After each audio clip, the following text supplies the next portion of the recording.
Alam mo ba na si Argos ay isang anghel na hindi tinanggap ng Monastery of Light? The shadow in my heart is deeper than the abyss.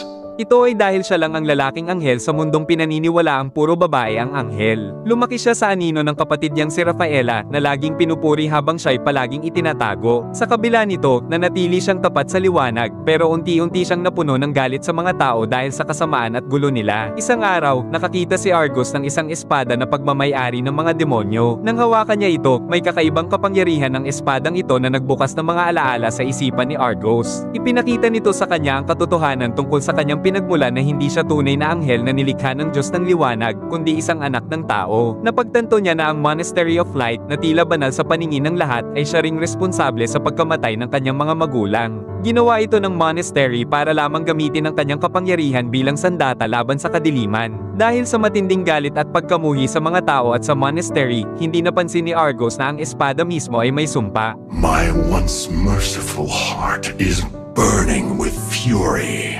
Nilamon nito ang kanyang isipan at puso, binalot ng kadiliman, kaya't unti-unti niyang nawala ang pagiging isang anghel ng liwanag. Ang kanyang dating magagandang kumikinang na pakpak ay napalitan ng itim na pakpak na simbolo ng kadiliman at kawalang pag-asa. Dahil dito, iniwan niya ang kanyang kapatid na si Rafaela na nanatiling tapat sa liwanag at tinalikuran ang lahat ng dati niyang pinaniniwalaan. Sa huli, naging siya ang nag-iisang Dark Angel, isang makapangyarihang nilalang na puno ng galit at hinubog ng sumpa ng demonyong espada. Tinalikuran niya ang liwanag at ang lahat ng kanyang nakaraan habang patuloy na naghahanap ng bagong layunin sa kanyang madilim na landas. If it wasn't me, I'm afraid it would be Rafaela.